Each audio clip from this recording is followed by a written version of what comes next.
Mi esposo me ofreció un café con la sonrisa más cálida que le había visto en meses. Acepté agradecida, sin sospechar nada. Fue entonces cuando nuestra empleada, Lupita, tropezó conmigo y derramó un poco en el suelo. Mientras se agachaba para limpiar, me susurró muy bajito, solo para mí: «No se tome eso, por favor, confíe en mí». Se me heló la sangre. Entonces lo cambié secretamente con el de mi esposo. 5 minutos después, sucedió algo aterrador. Pero antes de continuar, asegúrate de estar suscrito al canal y escribe en los comentarios: ¿desde dónde estás viendo este video? Mi nombre es Gabriela Sandoval y a mis 42 años creía conocer a mi esposo mejor que nadie en el mundo.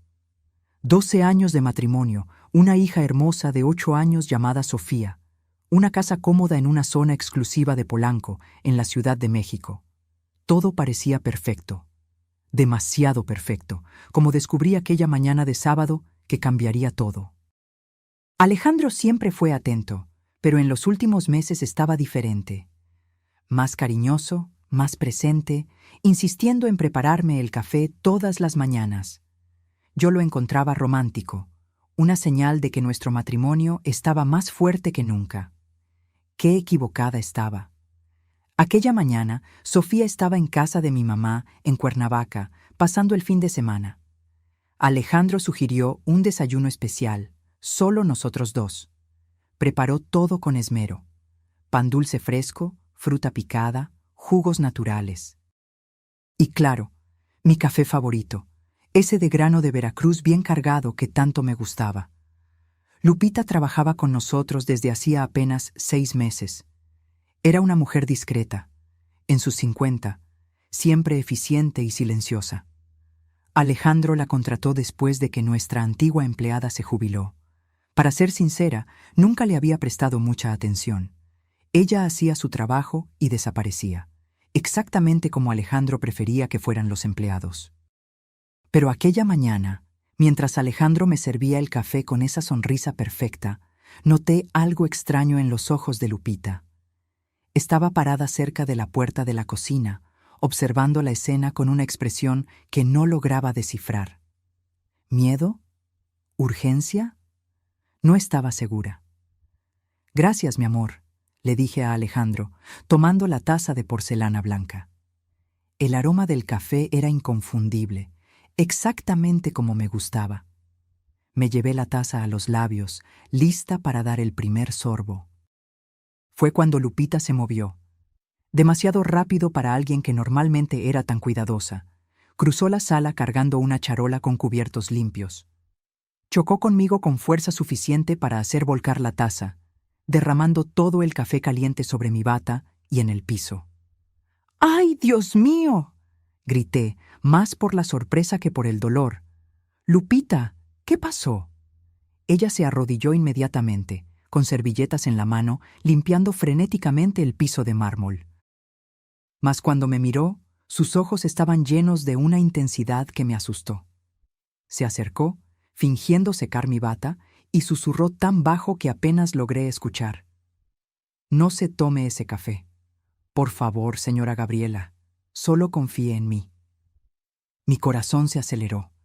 El tono de urgencia en su voz no dejaba dudas de que no estaba bromeando. ¿Pero qué? ¿Por qué? Miré a Alejandro, que estaba de pie con una expresión de irritación en el rostro. «Lupita, por el amor de Dios», dijo él con la voz más alta de lo necesario. «Esa taza era de mi abuela. ¿Sabes cuánto valora Gabriela esas piezas?». «Perdóneme, señor Alejandro», respondió Lupita, manteniendo la cabeza baja. «Fue un accidente. Mi mente corría a 1000 por hora. La advertencia de Lupita resonaba en mi cabeza. No bebas ese café. Confía en mí».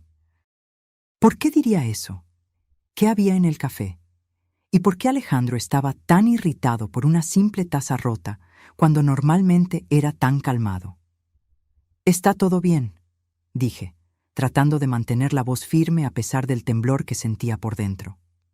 «Los accidentes pasan». Alejandro ya estaba sirviendo otra taza de la prensa francesa que tenía en la mesa. Sus movimientos eran cuidadosos, casi meticulosos. Algo que siempre admiré en él, su atención a los detalles. Pero ahora, observándolo verter el líquido oscuro en la nueva taza, sentí un escalofrío recorrer mi espalda. «Aquí tienes, amor», dijo, entregándome la taza con esa misma sonrisa cálida. «Ten cuidado de no derramar de nuevo». Tomé la taza con manos temblorosas. Lupita aún estaba en el suelo, recogiendo los pedazos de la taza rota, pero sus ojos encontraron los míos por un breve segundo. Había súplica en esa mirada, una petición silenciosa para que le creyera. Mi mente trabajaba frenéticamente. Si Lupita tenía razón, si había algo malo con aquel café, necesitaba un plan. No podía simplemente rechazar beberlo frente a Alejandro. Él sospecharía, y si realmente había puesto algo en el café, no quería ni pensar en lo que podría pasar. «¿Sabes una cosa?», dije, forzando una sonrisa. «Tengo tanta hambre que creo que voy a comer algo primero. ¿Quieres compartir un bolillo con mermelada?». Alejandro dudó por una fracción de segundo antes de sonreír. «Claro, querida, deja que te lo traiga». Se levantó y fue hasta la barra de la cocina. Fue todo lo que necesité. Con un movimiento rápido, tomé su taza, que estaba al lado de mi plato, y la cambié con la mía. Mi corazón latía tan fuerte que estaba segura de que él podría escucharlo. Cuando Alejandro volvió con el pan, yo ya estaba sosteniendo su taza, como si fuera la mía. No notó el cambio. ¿Por qué lo notaría?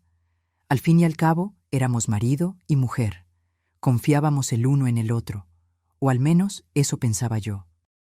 «Gracias, amor», dije, tomando el pan que él me ofrecía. Mordí despacio, observándolo por encima del borde de la taza que ahora estaba frente a mí. ¿Su taza? ¿O sería la mía? Alejandro tomó su taza, en realidad la mía, y dio un trago largo. Yo apenas podía respirar, observando cada movimiento suyo.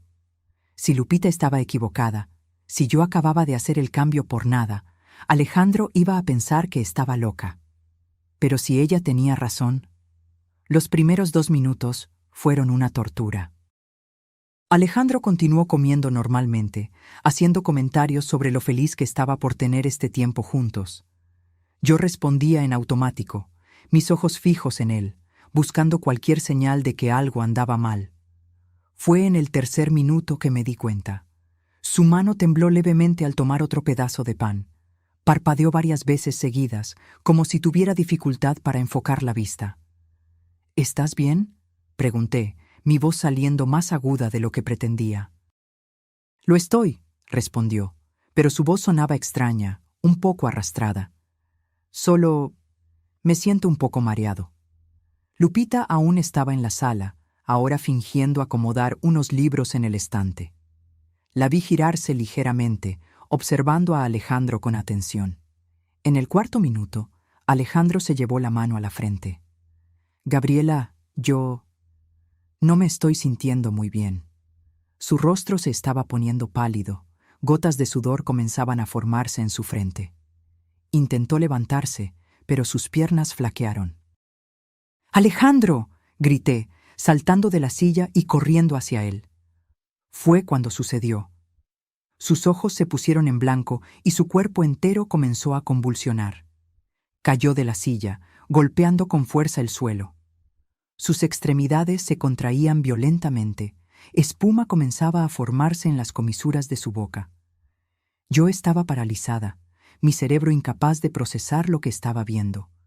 Mi esposo, el hombre con quien había vivido por 12 años, estaba en el suelo, teniendo una convulsión. Y yo sabía, con una certeza absoluta y aterradora, que ese café era para mí. Lupita corrió al teléfono. «Voy a llamar a la ambulancia». Pero mientras marcaba, se giró hacia mí y nuestros ojos se encontraron. En esa mirada vi confirmación. Ella sabía. De alguna forma, Lupita sabía exactamente lo que Alejandro había planeado hacerme. La ambulancia llegó en tiempo récord, pero para mí pareció una eternidad. Me quedé arrodillada al lado de Alejandro, observando su cuerpo temblar incontrolablemente, sin saber si debía ayudarlo o alejarme. Ese hombre había intentado matarme. Ese hombre que juró amarme y protegerme había puesto veneno en mi café. Los paramédicos lo estabilizaron y lo llevaron de urgencia al Hospital Médica Sur. Yo lo seguí en la ambulancia, sentada en silencio mientras ellos trabajaban para mantener a Alejandro con vida. Mi mente estaba en blanco, incapaz de procesar la magnitud de lo que había sucedido. Lupita había insistido en ir con nosotros. No dijo nada durante el viaje, pero su presencia era reconfortante de alguna forma extraña. Esa mujer que yo apenas conocía acababa de salvarme la vida. En el hospital, Alejandro fue llevado directo a urgencias. Yo fui conducida a una sala de espera fría, con paredes blancas y olor a desinfectante. Lupita se sentó a mi lado, sus manos entrelazadas en su regazo. «Señora Gabriela», dijo bajito, después de varios minutos de silencio, «necesito contarle algunas cosas, cosas que debería haberle contado hace semanas». Me giré para verla a la cara. «¿Cómo sabías? ¿Sobre el café?» Lupita respiró hondo, como si se estuviera preparando para confesar un crimen. «Lo vi poniéndole algo al café de usted. No fue la primera vez». Se me revolvió el estómago. «¿Qué quieres decir con que no fue la primera vez?» «El señor Alejandro le ha estado poniendo algo en su café todas las mañanas desde hace casi un mes. Pero siempre en dosis pequeñas, casi imperceptibles. Hoy le puso mucho más. Yo sabía que esta vez sería fatal». Las implicaciones de lo que ella estaba diciendo me golpearon como un camión. Un mes. Alejandro me había estado envenenando lentamente por un mes entero. De repente, todo tuvo sentido. Los dolores de cabeza constantes que venía teniendo, las náuseas matutinas que atribuía al estrés del trabajo, la fatiga inexplicable que me hacía dormir por horas durante el día. «¿Por qué no me lo dijiste antes?» Mi voz salió más como una acusación de lo que pretendía. Lupita bajó la mirada. «Tenía miedo. Miedo de que usted no me creyera. Miedo de que el señor Alejandro lo descubriera. Él me amenazó con despedirme varias veces cuando notó que yo prestaba demasiada atención a sus hábitos. Necesitaba pruebas antes de decir cualquier cosa. ¿Y tienes esas pruebas?» Ella asintió lentamente y metió la mano en su bolsa. «He estado tomando fotos de él preparando su café, y hay más. Yo encontré cosas en su despacho, documentos». Mi corazón se aceleró. «¿Qué tipo de documentos?» Antes de que Lupita pudiera responder, un médico apareció en la puerta. Era un hombre de mediana edad, con lentes de armazón metálico y expresión grave. «Señora Sandoval, soy el doctor Méndez. ¿Puedo hablar con usted en privado?» Miré a Lupita, que se levantó inmediatamente. «Voy a esperar aquí afuera, señora Gabriela». Cuando nos quedamos solos, el doctor Méndez se sentó en la silla a mi lado. «Su esposo está estable, pero grave. Logramos controlar las convulsiones, pero los exámenes preliminares muestran niveles extremadamente altos de arsénico en su organismo». Arsénico. La palabra resonó en mi cabeza como una campana fúnebre. «¿Arsénico?», repetí, con voz débil. «Sí. Una dosis que habría sido fatal si no hubiéramos actuado rápidamente. Señora Sandoval, necesito preguntarle, ¿tiene alguna idea de cómo su esposo podría haber ingerido arsénico? Podría haber mentido, podría haber fingido ignorancia, darme tiempo para procesar todo esto». Pero las palabras salieron antes de que pudiera pensarlo mejor. Ese café era para mí. El doctor Méndez me miró con una expresión de shock y comprensión mezclados. «¿Qué quiere decir?». Le conté todo. Sobre cómo Alejandro había preparado el café especialmente para mí, sobre la advertencia de Lupita, sobre el cambio de las tazas. El médico escuchaba en silencio, haciendo anotaciones ocasionales. «Señora Sandoval», dijo cuando terminé, «esto es muy serio. Voy a tener que notificar al Ministerio Público. Si lo que usted está diciendo es verdad, su esposo intentó envenenarla». «Lo sé. ¿Y usted se siente bien? ¿Algún síntoma inusual?» Pensé en las últimas semanas. Los dolores de cabeza, las náuseas, la fatiga. Me he sentido mal desde hace algunas semanas.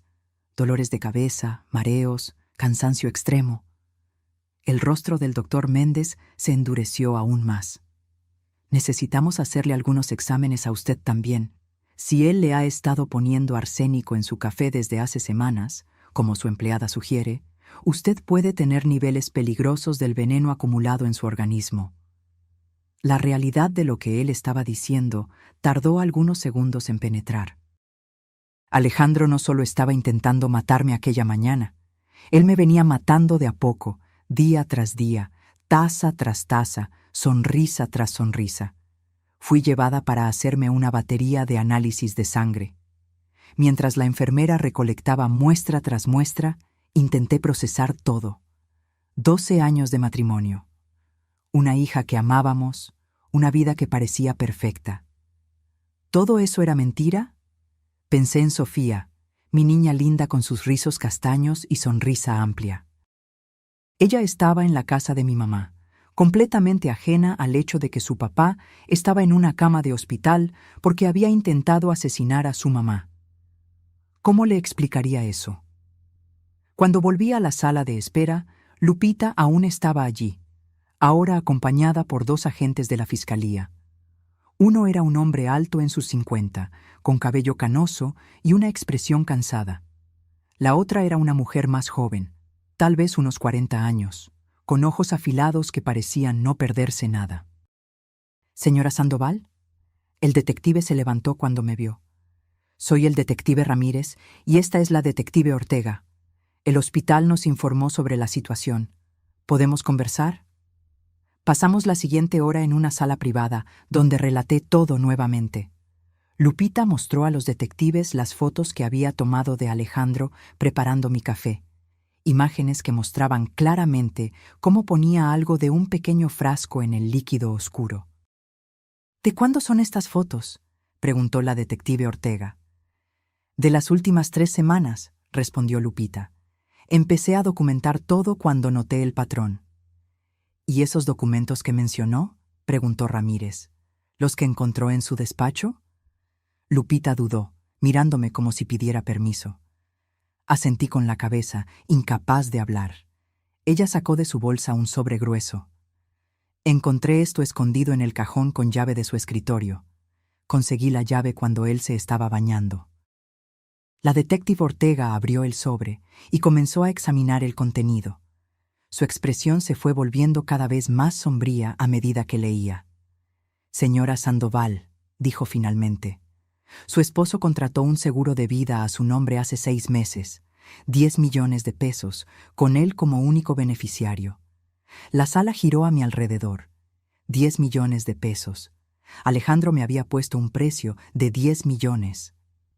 «Hay más», continuó Ortega.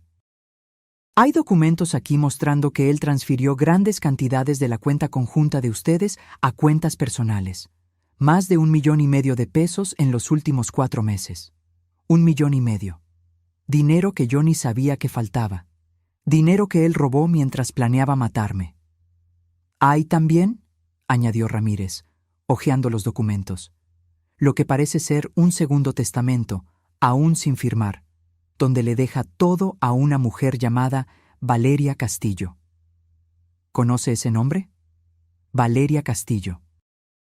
El nombre me era vagamente familiar, pero no lograba ubicarlo. «Trabaja en la oficina del señor Alejandro», dijo Lupita bajito. «Ella viene a la casa a veces para dejar documentos. Siempre muy amigable. La traición en capas. No era solo el intento de asesinato.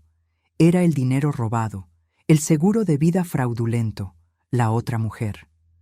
¿Cuántas mentiras caben en un matrimonio de 12 años? Vamos a necesitar una orden de cateo para buscar evidencia en su casa», dijo la detective Ortega. «Y vamos a interrogar a su esposo en cuanto esté en condiciones. Por ahora, hay un oficial posicionado en la puerta de su habitación. Él no va a ningún lado». Cuando los detectives finalmente salieron, me quedé a solas con Lupita en la sala de espera. El silencio entre nosotras era pesado, lleno de preguntas no formuladas y verdades difíciles de enfrentar. Lupita, dije finalmente. Gracias, me salvaste la vida. Ella sacudió la cabeza.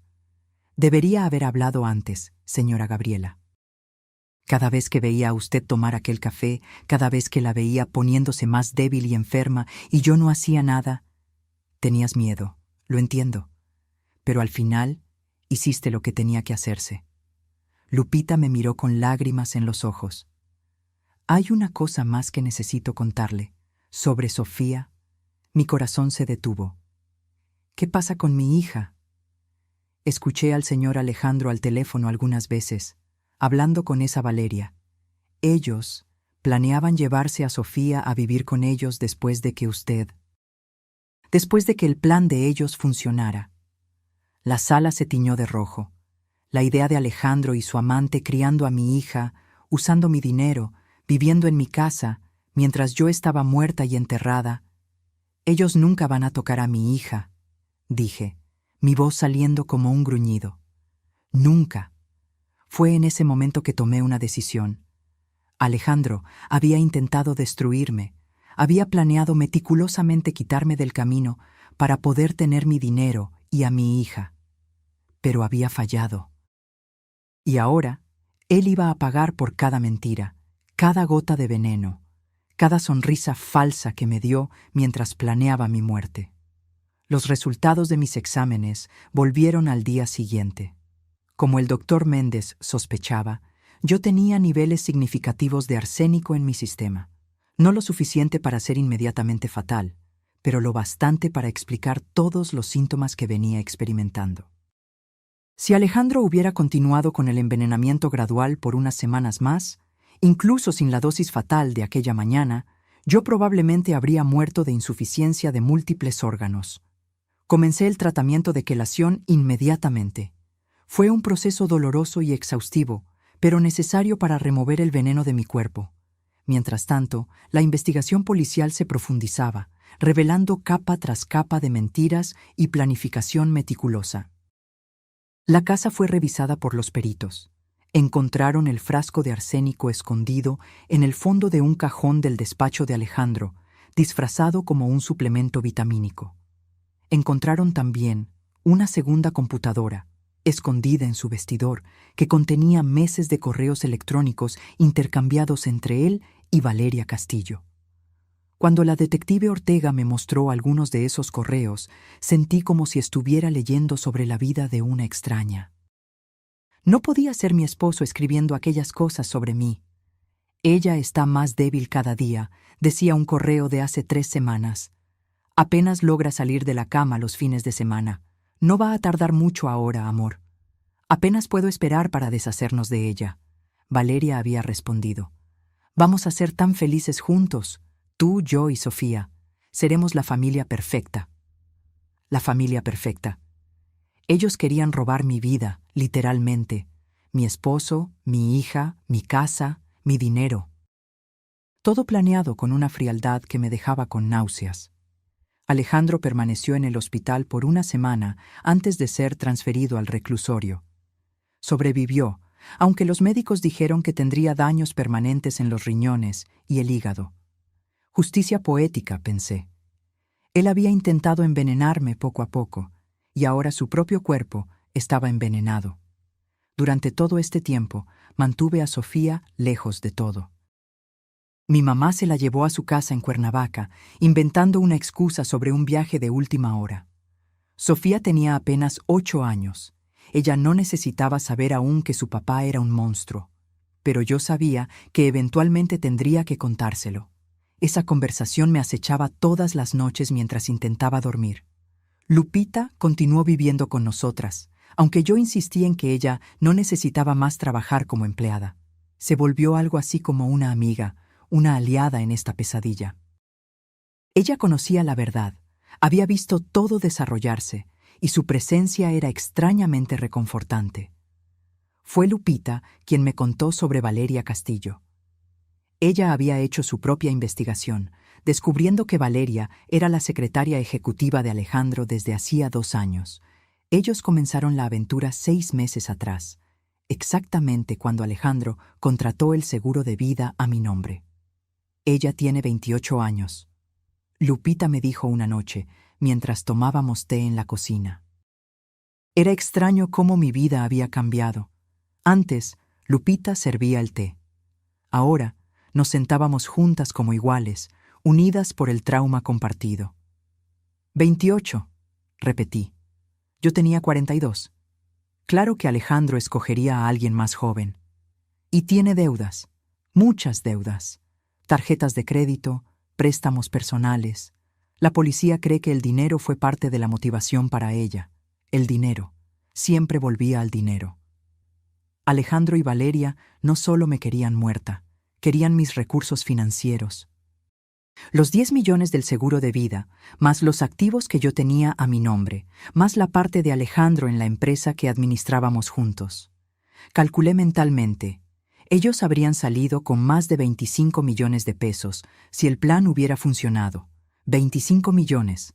Ese era mi valor de mercado, aparentemente, el precio de mi vida. La policía arrestó a Valeria una semana después de que Alejandro fuera llevado al reclusorio.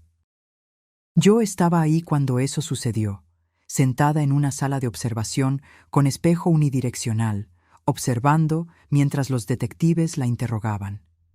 Era bonita, tenía que admitirlo.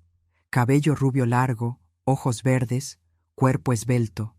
Exactamente el tipo de mujer que Alejandro siempre admiró en películas y revistas. Exactamente lo opuesto a mí, con mi cabello castaño corto y cuerpo que nunca volvió completamente a la normalidad después del embarazo de Sofía. Yo no sabía que él la iba a envenenar, Valeria decía, lágrimas escurriendo por su rostro perfectamente maquillado.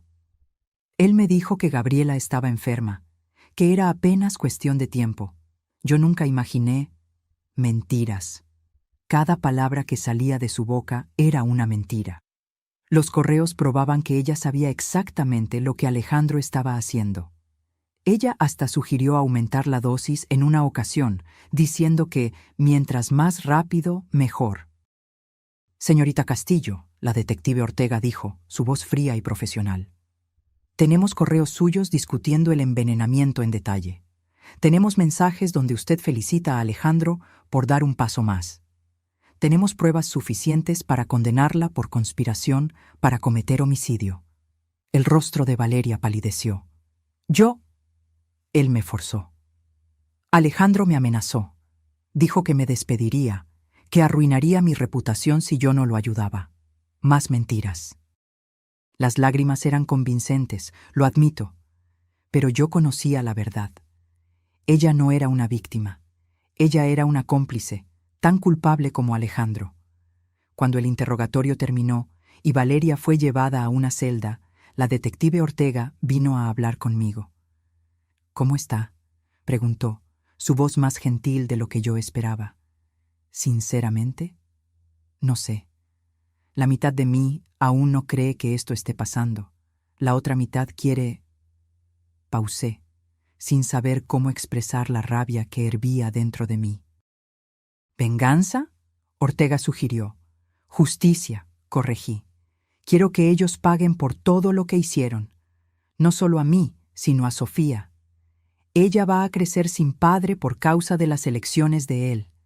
Ella va a tener que lidiar con el hecho de que su papá intentó matar a su mamá. ¿Cómo se supera eso?». Ortega puso una mano en mi hombro. «Los niños son más resilientes de lo que pensamos, y ella la tiene a usted. Usted es fuerte, Gabriela, más fuerte de lo que sabe». No me sentía fuerte. Me sentía rota, traicionada, violada de maneras que iban más allá de lo físico. Alejandro no solo intentó quitarme la vida, intentó quitarme mi dignidad, mi autonomía, mi capacidad de confiar. Y de cierta forma tuvo éxito en eso. Pero había algo creciendo dentro de mí también. No era solo rabia, aunque había mucha rabia. Era determinación. Alejandro y Valeria me habían subestimado. Ellos creyeron que yo sería una víctima fácil, una esposa tonta que nunca sospecharía nada. Estaban equivocados. En los días siguientes, comencé a reconstruir mi vida. Primero, cambié todas las contraseñas de todas las cuentas. Contraté a un abogado especializado en derecho familiar para iniciar el proceso de divorcio.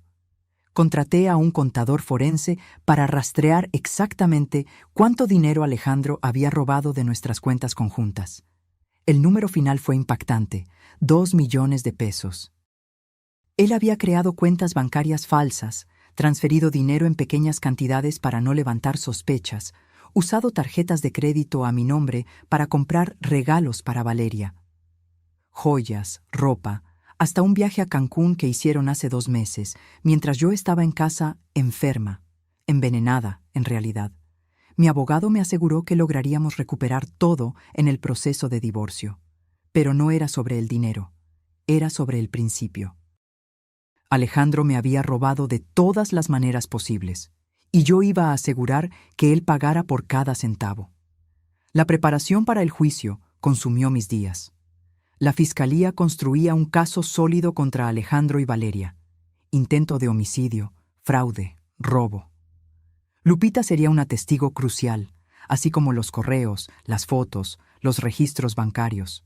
Pero la prueba más incriminatoria era el propio Alejandro. Cuando finalmente fue interrogado, después de recuperarse lo suficiente para hablar, intentó alegar que todo había sido idea de Valeria, que ella lo manipuló, lo sedujo, lo convenció de que yo era un obstáculo para su felicidad. Los fiscales no compraron la historia. Los correos mostraban claramente que Alejandro era el cerebro del plan. Él investigó sobre arsénico, compró el veneno, decidió las dosis. Valeria era cómplice, sí, pero Alejandro era el arquitecto de mi asesinato. 3 meses después de aquella mañana de sábado que cambió todo, finalmente traje a Sofía a casa. Ella había pasado todo este tiempo con mi mamá, protegida de la tormenta que devastó nuestra familia. Pero llegó el momento de decirle la verdad. Me senté con Sofía en su cuarto, rodeada por los osos de peluche y pósters de sus princesas favoritas. Ella tenía apenas 8 años, pero sus ojos castaños me miraban con una madurez que me partía el corazón. «Mamá, ¿dónde está papá?», preguntó, directo al punto, como siempre. La abuela dijo que él estaba viajando por trabajo, pero ya pasó mucho tiempo. Respiré hondo. No había manera fácil de hacer esto. «Sofía, mi amor, necesito conversar contigo sobre algo muy serio. Tu papá, él hizo algunas cosas muy malas, cosas que lastimaron a mamá». Sus ojos se abrieron mucho. «¿Te pegó?». «No, querida. Fue peor que eso. Él intentó». Mi voz falló. «¿Cómo le dices a una niña de 8 años que su papá intentó matar a su mamá? Él intentó lastimarme de una forma que podría haberme apartado de ti para siempre». Vi el momento en que ella comprendió. Sus manos pequeñas apretaron el osito de peluche que sostenía, sus ojos llenándose de lágrimas. «¿Papá quería que te murieras?». Su voz era tan pequeña, tan rota. «Sí, mi amor, él quería». Sofía rompió en llanto, y yo la jalé a mis brazos, sintiendo mi propio corazón despedazarse. Ella lloró por casi 1 hora, haciendo preguntas que yo respondí de la mejor forma que pude, siendo honesta, pero tratando de no destruir completamente la imagen que ella tenía de su padre. ¿Pero él me amaba?, preguntó finalmente, secándose las lágrimas con el dorso de la mano. ¿O eso también fue mentira? Era la pregunta más difícil de todas, porque yo honestamente no sabía la respuesta. Alejandro había sido un padre amoroso en los primeros años de vida de Sofía. La llevaba al parque, le leía cuentos antes de dormir, celebraba cada logro. ¿Pero eso era real o todo era parte de una fachada cuidadosamente construida? «Yo creo que él te amaba de la manera en que él era capaz de amar», dije finalmente. «Pero las personas a veces toman malas decisiones, muy, muy malas, y a veces esas decisiones cambian quiénes son». No era una respuesta completa, pero era la mejor que tenía. En los días siguientes observé a Sofía procesar todo eso. Tenía pesadillas, despertaba llorando a mitad de la noche, se aferraba a mí con una intensidad que nunca había demostrado antes. contraté a una psicóloga infantil especializada en trauma, y Sofía comenzó sesiones semanales. Lupita continuó siendo una presencia constante en nuestras vidas.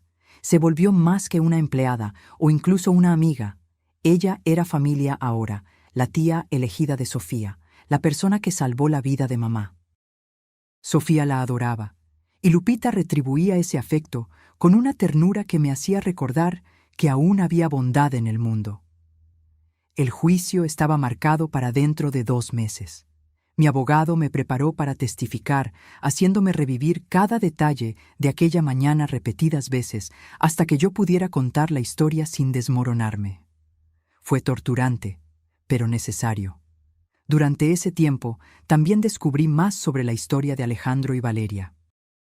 La investigación reveló que ellos habían rentado un departamento juntos 6 meses antes, usando el dinero que Alejandro me robó. Vivían una vida paralela completa, con fotos en redes sociales, en perfiles privados, cenas románticas, hasta vacaciones juntos mientras yo estaba en casa, sintiéndome cada vez más enferma. Lo que más me dolió fue descubrir que Valeria había creado un perfil falso en redes sociales, fingiendo ser mamá de Sofía. Había fotos de mi hija, fotos que Alejandro tomó, con leyendas como «Mi princesita» y «Amo ser tu mamá». Ella estaba ensayando el papel de mi sustituta mientras yo aún estaba viva. Cuando le mostré esto a la detective Ortega, ella sacudió la cabeza con asco. «Esto muestra premeditación clara», dijo ella. No estaban solo planeando matarla, estaban planeando asumir su vida entera. La traición en capas nunca terminaba. Cada día traía una nueva revelación, una nueva faceta de la conspiración de Alejandro y Valeria. Descubrí que ellos habían hasta escogido un colegio nuevo para Sofía, una escuela privada cara donde Valeria podría mostrar a mi hija como suya. También descubrí a través del contador forense que Alejandro estaba desviando dinero de nuestra empresa desde hacía más de 1 año, mucho antes de que la aventura con Valeria comenzara. Creó proveedores falsos, infló gastos, transfirió fondos a cuentas en el extranjero. El total robado de la empresa sobrepasaba los 5 millones de pesos. Tuve que reunirme con los otros socios de la empresa para explicar la situación. Fue humillante admitir que yo no había notado lo que mi propio esposo estaba haciendo, pero ellos fueron sorprendentemente comprensivos. Quitaron a Alejandro de todos los cargos e iniciaron procesos legales para recuperar el dinero robado. La empresa que Alejandro y yo construimos juntos a lo largo de 10 años ahora era solo mía. Debería haber sido un momento de victoria, pero todo lo que sentí fue vacío. Todo estaba contaminado por sus mentiras. Una noche, cerca de 1 mes antes del juicio, Lupita me encontró llorando en la cocina. Era tarde, Sofía ya estaba durmiendo y yo había pasado la noche revisando documentos del caso con mi abogado. «Señora Gabriela», dijo suavemente, sentándose a mi lado. Ella había dejado de llamarme formalmente hacía semanas, pero los viejos hábitos persisten. «¿Puedo decirle algo?». Me sequé las lágrimas. «Claro. Usted es la mujer más fuerte que he conocido, no solo por sobrevivir a esto, sino por cómo está lidiando con todo, cuidando de Sofía, reconstruyendo su vida, permaneciendo firme cuando muchas mujeres se habrían desmoronado». «No me siento fuerte», admití. «Me siento rota, como si él se hubiera llevado una parte de mí que nunca voy a recuperar». «Se la llevó», coincidió Lupita. «Pero no la parte que usted piensa. Se llevó la ingenuidad, la capacidad de confiar ciegamente. Pero eso no es necesariamente malo, señora Gabriela. Esas eran las partes que permitieron que él la lastimara. Sin ellas, usted es más fuerte, está más protegida». Pensé sobre eso. Lupita tenía razón, de cierta forma. Yo nunca más sería la mujer que aceptaría el café del marido sin cuestionar. Nunca más asumiría que amor significaba confianza ciega. Alejandro se había llevado mi inocencia, pero tal vez eso no fuera totalmente una pérdida. «¿Cómo lograste darte cuenta?», le pregunté a Lupita. «¿Qué te hizo sospechar de él?». Lupita pensó por un momento. «Pequeñas cosas, al principio. La forma en que él la miraba cuando pensaba que nadie estaba viendo. No era amor, era algo más frío, calculador. Y entonces empecé a notar los patrones. Cada vez que usted bebía el café de él, se enfermaba. Cada vez que viajaba y no bebía el café, mejoraba. No era difícil atar cabos. ¿Por qué no te fuiste?, pregunté. Podrías haber simplemente renunciado, salido de esta situación. Lo pensé, admitió, muchas veces. Pero cada vez que la miraba a usted, a Sofía, sabía que no podía dejarlas. Alguien necesitaba protegerlas, y yo era la única que sabía la verdad. Arriesgaste tu vida, dije. Si Alejandro hubiera descubierto que sabías, ¿quién sabe lo que habría hecho? Lupita se encogió de hombros. Algunas cosas valen el riesgo. Además, usted fue gentil conmigo cuando yo más lo necesitaba. Cuando mi hija estuvo enferma hace 2 años y necesité faltar al trabajo por semanas, usted pagó mi salario íntegro y hasta ayudó con las cuentas médicas. Usted me trató como ser humano, no como empleada. Le debía eso. Yo había olvidado aquel episodio. La hija de Lupita tuvo una neumonía grave y necesitó hospitalización.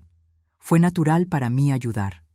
Ella trabajaba para nosotros, era nuestra responsabilidad. Pero para Lupita, aquel gesto había significado mucho más. Había creado una lealtad que la hizo arriesgar todo para salvarme. Aún así, dije, te debo mi vida. Nunca voy a olvidar eso. Nos quedamos sentadas en un silencio cómodo por algunos minutos. 2 mujeres ligadas por circunstancias extraordinarias, formando un vínculo que trascendía la relación laboral. ¿Qué va a hacer después del juicio?, preguntó Lupita finalmente. Era una pregunta que yo había evitado pensar. Honestamente, no sé.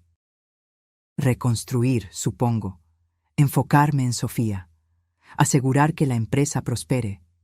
Pero más allá de eso, sacudí la cabeza. No logro ver el futuro ahora. Todo es muy incierto. El futuro siempre es incierto, dijo Lupita con sabiduría. Pero al menos ahora usted sabe que puede sobrevivir a lo inesperado. Puede sobrevivir a lo peor que la vida tiene para ofrecer. Ella tenía razón. Yo había sobrevivido a un intento de asesinato por mi propio esposo. Había descubierto traición en todos los frentes. Había sido envenenada, robada, engañada. Y aún estaba aquí, aún luchando, aún de pie. Eso tenía que significar algo. Aquella noche, por primera vez en meses, logré dormir sin pesadillas. Aún estaba el juicio por delante, aún estaba Sofía para cuidar, aún había una vida para reconstruir.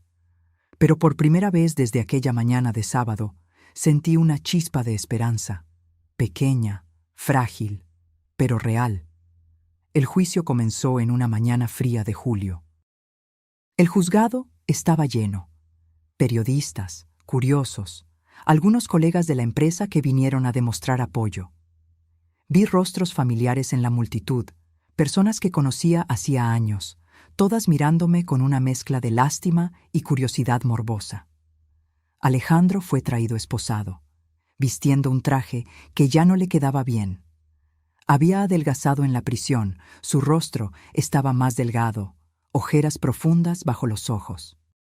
Cuando nuestras miradas se cruzaron, busqué alguna señal de remordimiento, de arrepentimiento. No vi nada más que rabia mal disimulada.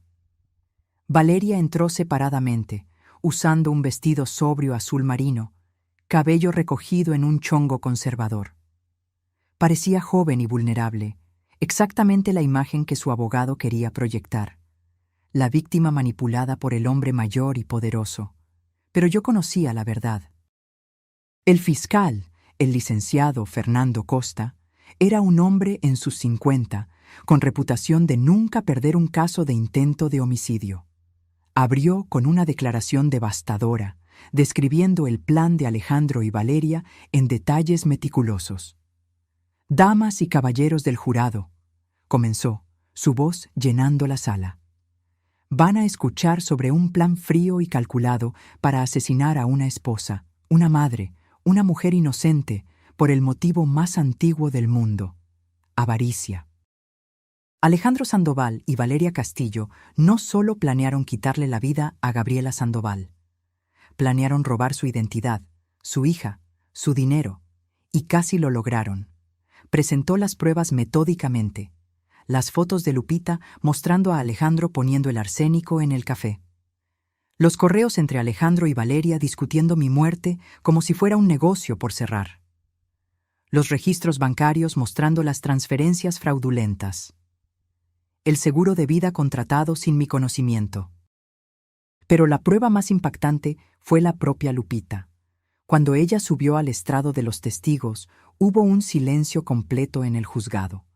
Contó su historia con una dignidad silenciosa que conmovió hasta a los periodistas más cínicos. Yo veía a la señora Gabriela poniéndose más débil cada día, testificó Lupita, su voz firme a pesar de las lágrimas que escurrían por su rostro. Ella tenía dolores de cabeza terribles, náuseas constantes, una fatiga que la dejaba en cama por horas. Y yo sabía qué estaba causando eso. Yo veía al señor Alejandro poner el veneno en el café de ella todas las mañanas. ¿Por qué no le dijo nada a la señora Sandoval inmediatamente?, preguntó el fiscal. Lupita me miró directamente. Porque tenía miedo. Miedo de que ella no me creyera, miedo de que el señor Alejandro descubriera y hiciera algo peor. Pero más que eso, yo necesitaba pruebas. Palabra contra palabra no sería suficiente. Entonces empecé a documentar todo. El abogado defensor de Alejandro, un hombre llamado licenciado Marcelo Ribeiro, intentó desacreditar a Lupita durante el contrainterrogatorio. «Señora Martínez», dijo él, su voz llena de desdén mal disimulado, «¿no es verdad que usted fue contratada apenas 6 meses antes del incidente? ¿Cómo una empleada relativamente nueva tendría tanto acceso a los supuestos planes de mi cliente?» Lupita mantuvo la compostura. «Las empleadas vemos todo, licenciado. La gente se olvida de que estamos ahí. Tienen conversaciones privadas, dejan documentos esparcidos, asumen que no prestamos atención. Pero nosotras sí prestamos atención, especialmente cuando vemos algo malo sucediendo». Fue una respuesta perfecta. Vi a varias personas asentir en concordancia.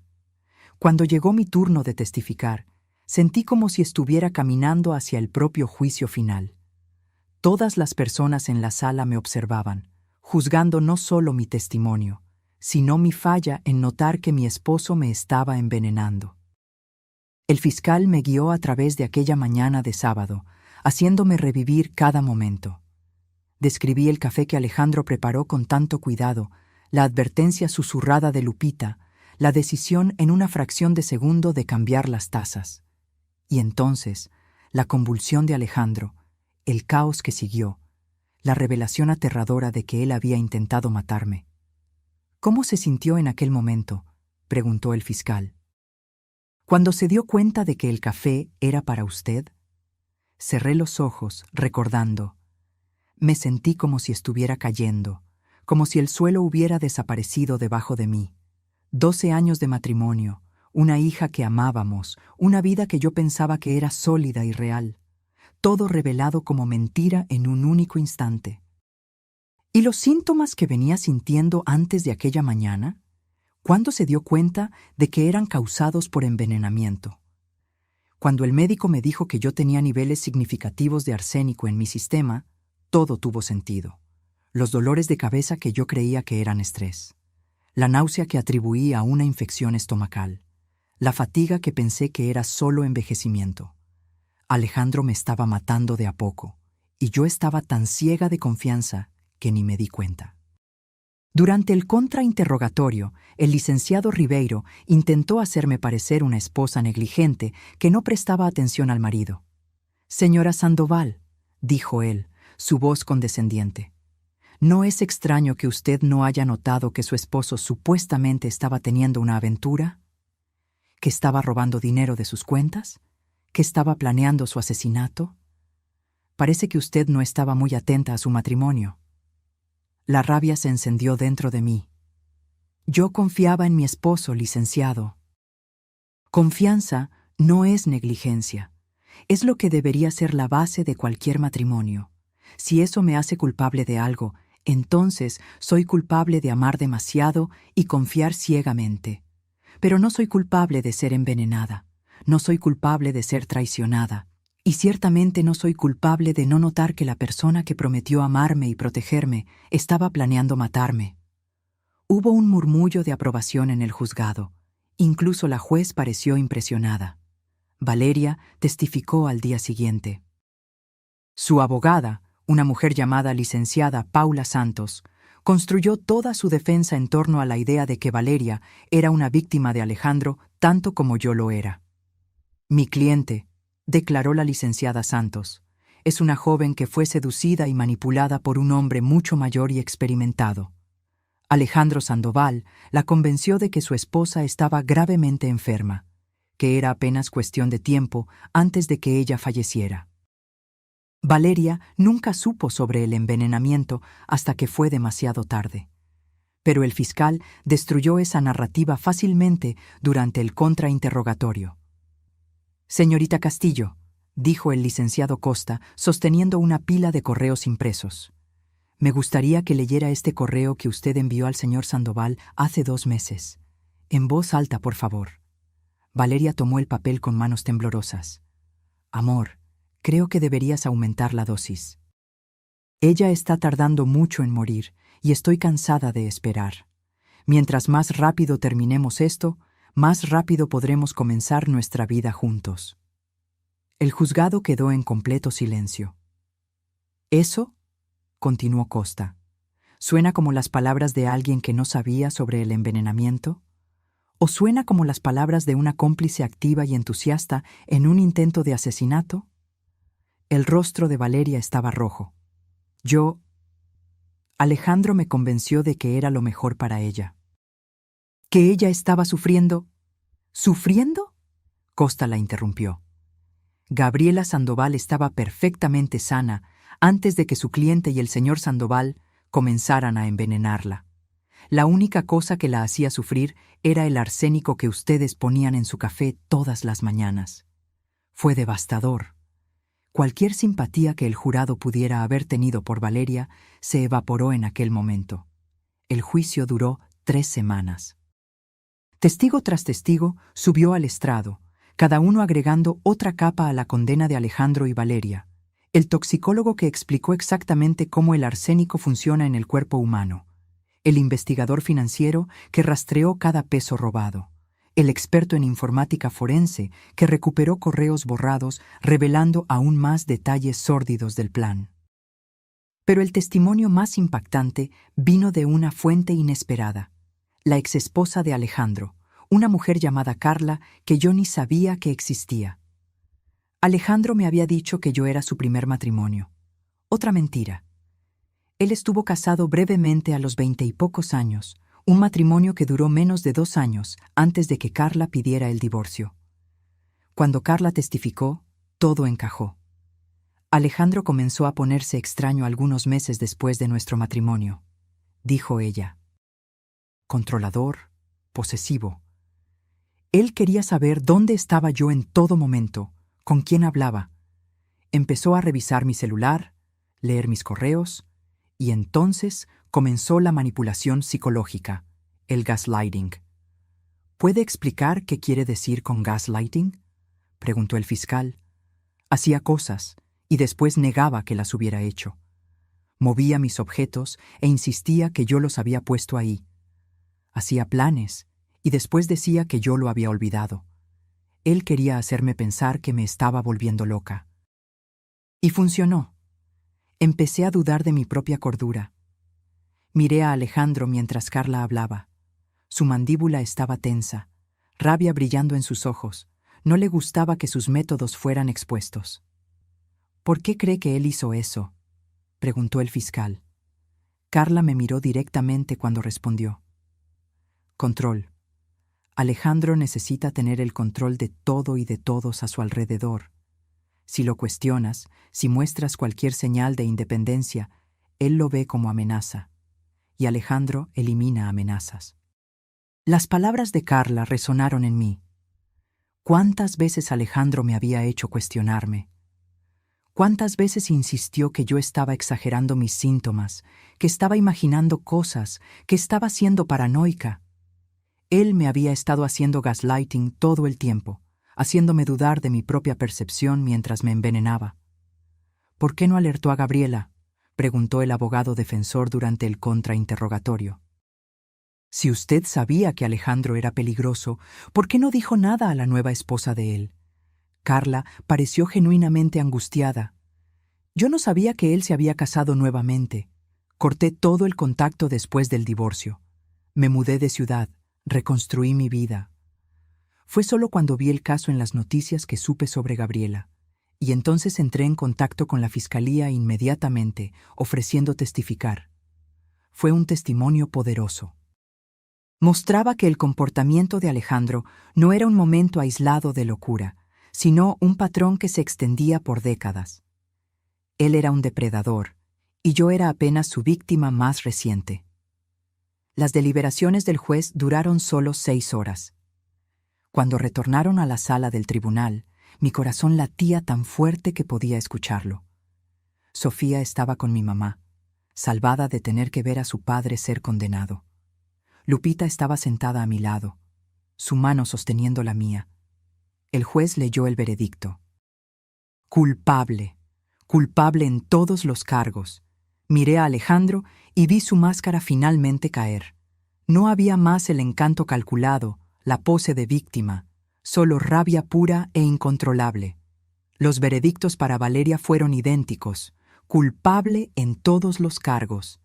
Ella se desmoronó en lágrimas, pero parecían más de autocompasión que genuino remordimiento. La sentencia fue dictada 2 semanas después. La juez, una mujer llamada doctora Regina Campos, no tuvo piedad. «Señor Sandoval», dijo ella, su voz haciendo eco por el juzgado silencioso, «usted traicionó de la forma más fundamental posible la confianza de alguien que lo amaba. Planeó meticulosamente el asesinato de su esposa, la madre de su hija, por avaricia pura, y lo hizo de una manera particularmente cruel, envenenándola lentamente a lo largo de semanas, causando sufrimiento prolongado. Por esos crímenes, lo condeno a 30 años de prisión, sin posibilidad de libertad condicional por los primeros 15 años. 30 años. Alejandro tendría más de 70 cuando saliera, si es que salía. Valeria recibió 25 años, con posibilidad de libertad condicional después de 12. Más joven, menos culpable a los ojos de la ley, pero igualmente destruida. Cuando todo acabó, cuando Alejandro y Valeria fueron llevados esposados, sentí nada. Esperaba sentir victoria, alivio, tal vez hasta alegría. Pero todo lo que sentí fue un vacío profundo. Se había hecho justicia, pero no traía de vuelta los 12 años que perdí en un matrimonio basado en mentiras. No borraba el hecho de que mi hija crecería sin padre. No curaba la herida de traición que aún sangraba dentro de mí. Lupita me acompañó hasta el coche. «¿Cómo está?», preguntó. «Vacía», admití. Creí que me sentiría mejor cuando todo acabara, pero no me siento así. «La justicia no cura heridas», dijo Lupita con sabiduría. «Apenas garantiza que los responsables paguen. La cura, esa viene con el tiempo». Ella tenía razón. En los meses siguientes comencé lentamente a reconstruir mi vida. Primero, me concentré en Sofía. Sus sesiones de terapia estaban ayudando, pero ella aún tenía momentos difíciles. Noches en que despertaba llorando, días en que se aferraba a mí con miedo de que yo también me fuera. «Mamá», me preguntó una noche, algunos meses después del juicio, «¿tú todavía amas a papá?». Era una pregunta difícil. ¿Cómo explicar a una niña que amor y odio pueden coexistir? ¿Que puedes extrañar a alguien y al mismo tiempo sentir repulsión por él? «Yo amaba al hombre que pensé que tu papá era», respondí cuidadosamente. «El papá que jugaba contigo, que leía cuentos antes de dormir, que nos hacía reír. Pero ese hombre... No sé si él realmente existió o si fue apenas una máscara que el verdadero Alejandro usaba». Sofía pensó sobre eso. ¿Puedo amar todavía su recuerdo? ¿Al papá que yo recuerdo? Claro que puedes, mi amor. Esos recuerdos son tuyos. No dejes que lo que él hizo te quite eso. Fue un consejo que yo misma necesitaba seguir. Pasé tanto tiempo enfocándome en las mentiras de Alejandro que casi olvidé que hubo momentos buenos también. Nuestra primera cita, el nacimiento de Sofía, vacaciones en familia. Esos momentos eran reales para mí, aunque tal vez no lo fueran para él. Y yo tenía el derecho de guardar esos recuerdos sin dejar que ellos borraran la verdad de lo que él era. Lupita decidió continuar viviendo con nosotras, no más como empleada, sino como compañera de casa. Se volvió una figura materna secundaria para Sofía y una amiga inestimable para mí. Juntas, creamos una nueva dinámica familiar, basada no en sangre u obligación, sino en elección y respeto mutuo. La empresa prosperó bajo mi gestión sola. Sin Alejandro para desviar fondos o sabotear decisiones, logré implementar cambios que siempre quise hacer. Contraté más mujeres para posiciones de liderazgo, implementé políticas de trabajo flexible para padres, aumenté inversiones en tecnología sustentable. 3 años después del juicio, la empresa había crecido 40%. Yo no estaba más solo reconstruyendo, estaba construyendo algo nuevo y mejor. También comencé a hablar públicamente sobre mi experiencia. Primero tímidamente, en grupos de apoyo para víctimas de violencia doméstica. Después en pláticas más grandes, en conferencias sobre abuso psicológico y gaslighting. Cada vez que contaba mi historia, veía el reconocimiento en los ojos de otras mujeres. Ellas también habían sido envenenadas, si no físicamente, entonces emocionalmente. Habían sido manipuladas, hechas dudar de sí mismas. Y escuchar que no estaban solas, que podían sobrevivir y prosperar, parecía darles esperanza. ¿Sabe qué le salvó la vida? Una mujer me preguntó después de una plática. Además de Lupita, quiero decir. Pensé sobre eso. Creo que fue la disposición de creer en lo imposible. Cuando Lupita me avisó, cada fibra de mi ser quería no creer. Quería insistir que ella estaba equivocada, que Alejandro me amaba, que había una explicación razonable. Pero escogí creerle a ella incluso cuando no tenía sentido. Y esa elección me salvó la vida. Fue una lección que intenté transmitir a todas las mujeres que conocí. Confía en tus instintos. Si algo parece mal, probablemente lo está. No dejes que nadie te convenza de que tus percepciones están equivocadas, que estás siendo paranoica, que estás exagerando. Con el pasar de los años, la rabia que yo sentía comenzó a transformarse en algo más productivo. Usé el dinero recuperado de las cuentas fraudulentas de Alejandro para crear una fundación de apoyo a víctimas de envenenamiento doméstico y abuso financiero. La Fundación Gabriela tenía como objetivo proveer recursos legales, médicos y psicológicos para mujeres en situaciones similares a la mía. Lupita se convirtió en la directora ejecutiva de la fundación, usando su experiencia y empatía natural para conectar con las víctimas que ayudábamos. Ella entendía lo que era estar en una posición de impotencia, observando algo terrible suceder y tener que tomar decisiones imposibles sobre cuándo y cómo intervenir. Sofía, ahora con 11 años, estaba floreciendo a pesar de todo. Su terapeuta dijo que los niños son resilientes y ella lo probó todos los días. Aún tenía preguntas sobre su papá a veces, pero había aceptado que él había tomado malas decisiones y ahora estaba pagando por ellas. «Mamá», me dijo recientemente, «cuando crezca, quiero ayudar a personas como tú, y Lupita ayudan. Quiero ser abogada y defender a personas que fueron lastimadas». Mi corazón se hinchó de orgullo. Alejandro había intentado destruir nuestra familia, pero Sofía estaba creciendo fuerte, compasiva y determinada a hacer el bien en el mundo. Esa era la venganza final contra él. Criar una hija que era todo lo que él nunca fue. En cuanto a mí, aprendí a vivir con las cicatrices. Aún tenía pesadillas ocasionales, momentos en que despertaba en pánico, segura de que Alejandro estaba de alguna forma en la casa. Aún tenía momentos de paranoia, verificando todo lo que comía y bebía, incapaz de confiar completamente hasta en personas que probaron su lealtad repetidas veces. Pero también aprendí que las cicatrices son apenas pruebas de que sobreviviste. Ellas no te definen. Ellas solo muestran que fuiste lo suficientemente fuerte para continuar viviendo cuando habría sido más fácil rendirse. 5 años después de aquella mañana de sábado que cambió todo, recibí una carta del reclusorio. Era de Alejandro. Me quedé mirando el sobre por casi 1 hora antes de decidir abrirlo. Parte de mí quería quemarlo, destruir cualquier intento de él de volver a mi vida. Pero otra parte, la parte que aún buscaba comprensión, necesitaba saber qué tenía que decir. La carta era sorprendentemente corta. Gabriela, sé que no merezco tu tiempo o atención. Sé que lo que hice es imperdonable, pero necesito que sepas que no pasa un día sin que yo me arrepienta. No por la prisión, no por haber sido atrapado, sino por lo que les hice a ti y a Sofía. Tú merecías mucho mejor que un esposo que te traicionó de la peor forma posible. Sofía merecía un padre que la amara más de lo que amaba el dinero. No estoy pidiendo perdón. No espero que algún día entiendas por qué hice lo que hice. Honestamente, yo mismo no lo entiendo completamente. Solo quería que supieras que ganaste. No solo en el tribunal, sino en todo. Tomaste los pedazos rotos de tu vida y construiste algo mejor.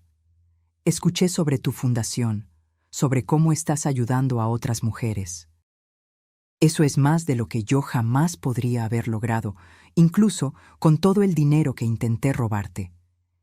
Sé que nunca voy a conocer a Sofía nuevamente. Sé que ella probablemente ni se acuerda de mí, o solo recuerda las partes malas. Eso es lo que merezco. Pero si algún día ella pregunta por mí, por favor, dile que su papá la amaba. Incluso cuando estaba haciendo cosas terribles, incluso cuando había perdido todo el sentido de moralidad, esa parte era real. Cuídate, Gabriela. Y gracias, de cierta forma extraña, por salvarme también. Si no hubieras cambiado aquellas tazas, yo te habría matado y tendría que vivir con eso por el resto de la vida. Por lo menos ahora tengo la oportunidad de convertirme en algo mejor. Alejandro. Dejé caer la carta en mi regazo, sentimientos conflictivos inundándome. ¿Era una disculpa sincera? ¿O apenas otra manipulación, un último intento de Alejandro de controlar la narrativa? Le mostré la carta a mi terapeuta en la sesión siguiente. ¿Qué siente al leer esto?, preguntó. Confundida, admití. Parte de mí quiere creer que él está genuinamente arrepentido.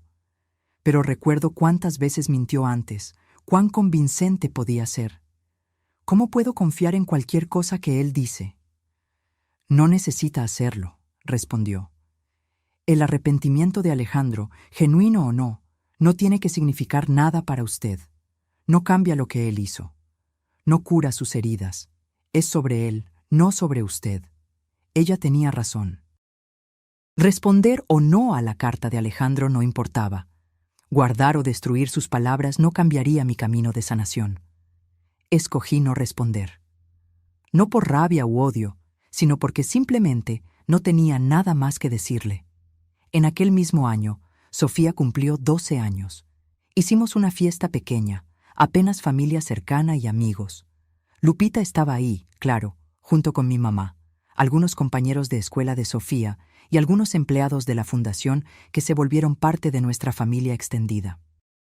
Mientras observaba a Sofía riendo con sus amigas, soplando las velas de su pastel, haciendo planes para el futuro, me di cuenta de algo. Alejandro se había perdido todo esto. Había perdido la oportunidad de ver a su hija crecer, de ser testigo de sus triunfos y consolarla en sus fracasos. Había escogido el dinero sobre ella, y ahora pagaba el precio todos los días en una celda de prisión. Esa era la justicia real. No la sentencia del juez o los años de cárcel, sino el conocimiento de que él había desperdiciado algo precioso por algo tan vacío como la avaricia. 6 años después del envenenamiento, encontré paz de una forma que nunca imaginé.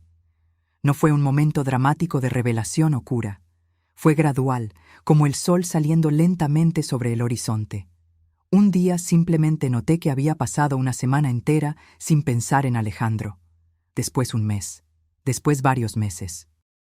Mi vida ya no estaba definida por su traición. Estaba definida por mis elecciones, por las vidas que la Fundación tocó, por la relación profunda y verdadera que tenía con Sofía y Lupita, por el negocio que construí, por la fuerza que encontré dentro de mí misma. Comencé hasta a salir en citas nuevamente, algo que pensé que nunca haría. Fue aterrador al principio, confiar en alguien lo suficiente para dejarlo entrar en mi vida, pero descubrí que era posible. Posible amar sin perderse a una misma, confiar sin ser ingenua, abrir el corazón sin volverlo vulnerable a la destrucción. Su nombre era Daniel, un abogado que conocí a través de la Fundación. Él había trabajado en varios de nuestros casos pro bono y me impresionó con su dedicación y compasión genuina. No era como Alejandro, no era encantador o suave, no hacía grandes gestos románticos. Pero era honesto, consistente, y cuando me miraba, veía quién yo realmente era, no quien él quería que yo fuera. ¿Estás segura de esto?, me preguntó Lupita cuando le conté sobre Daniel. No por él, sino por ti. ¿Estás lista? No sé si algún día estaré completamente lista, admití. Pero no puedo dejar que lo que hizo Alejandro me impida vivir. No voy a darle ese poder sobre mí. Daniel conocía mi historia, claro. Todos la conocían. Había sido ampliamente cubierta por los medios. Pero él nunca me trató como víctima. Me trataba como sobreviviente, como guerrera, como mujer completa con su propia fuerza. Nuestra relación se desarrolló lentamente, cuidadosamente. No había prisa, no había presión. Apenas dos humanos dañados aprendiendo a confiar nuevamente. Él también tenía sus propias cicatrices de un matrimonio anterior que terminó mal. A Sofía le cayó bien inmediatamente, lo que fue sorprendente dado lo protectora que se había vuelto conmigo. Pero Daniel tenía un don con los niños, tratándolos como personas reales con opiniones valiosas. Le preguntaba a Sofía sobre sus intereses, escuchaba genuinamente sus respuestas, nunca intentó ser un sustituto del padre que ella perdió.